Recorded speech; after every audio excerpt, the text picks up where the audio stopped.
It was a trap which the media fell into. But the government was damned by almost everybody. But that's hardly the point, because people... That became the story. How ham-handed the government had been in how they played a really petty and unintelligent hand of politics, which they thought people would not see through.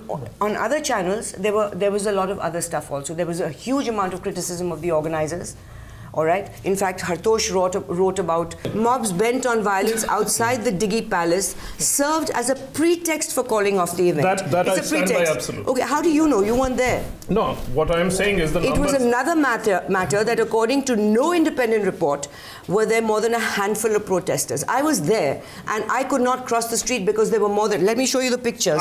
Can I have that file back? Tell you the numbers that have been quoted to me by... But then you're willing to believe anyone and anything... No. What makes this you is article? This is Hartosh, this is armchair journalism. Armchair journalism. Anybody sitting here, there are 20 people in Jaipur available on the phone. There are senior Rajasthan cops available on the phone. All of them are more than willing to talk. The numbers that William and Sanjoy, who's written to us after my article, says that 150 people were there, spread over 5 different venues. That amounts to 20 or 30 people per venue. You need 5 people to burn a place down. Well, it's a handful. Do you know, there was a book in 1993. What is a handful to you? In 1993, all right, there was a literary festival going on in a place called Siva in Turkey.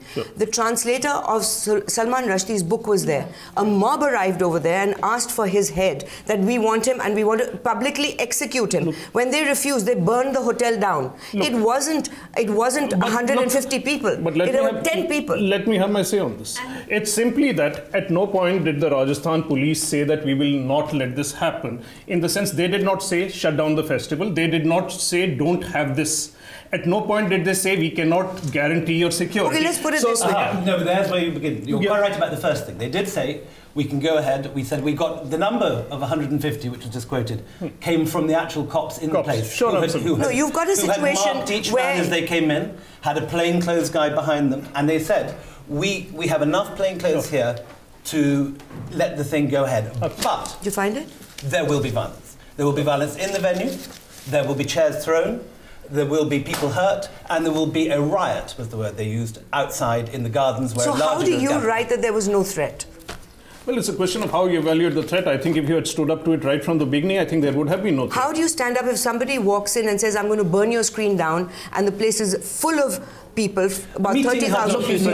How do you stand up to them? Let me just... Okay, I'll let you have your say if you answer one question. Sure.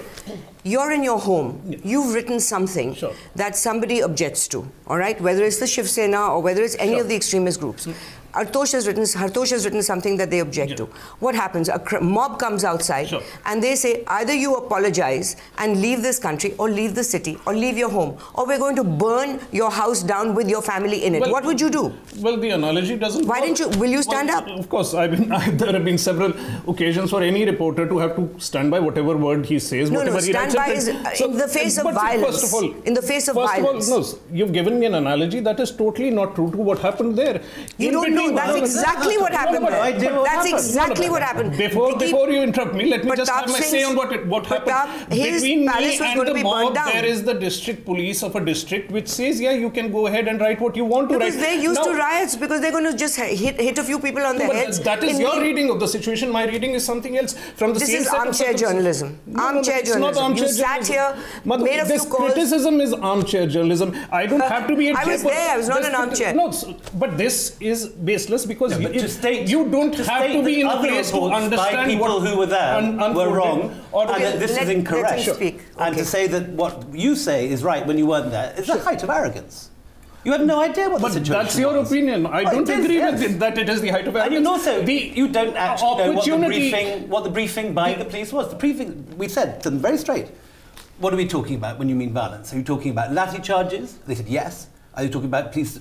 Are you talking about police shooting? And they said possibly. Can I come in only because I was meant to moderate the panel, so I was able to witness a little bit of this. And till the last moment, I kept saying, and William was agreeing with me, and there was a big discussion, should we take the chance? Should we take the chance? Should we just start it? And we discussed what could happen. And both of us were saying, let's just go for it. Let's just go for it. Dekhte hain kya hoga. And then the counter view to that became, but you know, what if somebody throws the chair? It'll begin with the chair. And it may end up with police action. And if it ends up with police action, is it fair to inflict that on many people here? That was the dilemma. Is about 40%. That was the dilemma. Barkha, you benefited the most. By getting the interview? I did. Is she benefited? I did. I confess. What happens? A few thousand would have seen the interview at the festival, and then millions saw it. So you stop it. You enjoyed yourself. I did. I openly this is a very, very important plead guilty.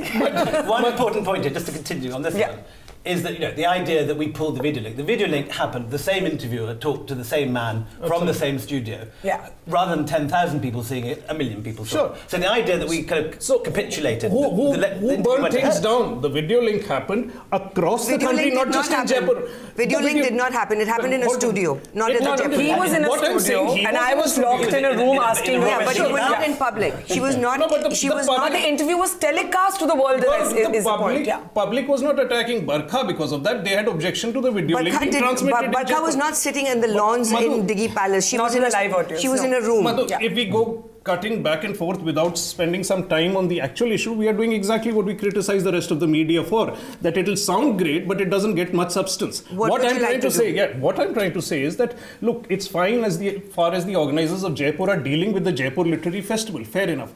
But when the question of Rushdie comes into it, and a decision is taken, at that point, the decision is taken on behalf of all of us. The freedom of expression, not just of Rushdie or the organizers of the festival, is lost. My freedom of expression is also at stake because of the actions they are taking. In that sense, their action is as much open to my judgment and assessment as anybody else's. And I feel they made a mistake by not standing up. They can disagree, but that does not take away my right to say, yes, it was cowardice. They should have first, Rushdie should have come to this country. I think the reading of the intelligence inputs was absolutely wrong. That's my reading. Again, we can argue. If I can just and the third is that one of the things you said in your article was that IB reports are not worth the paper they're written on. They are not.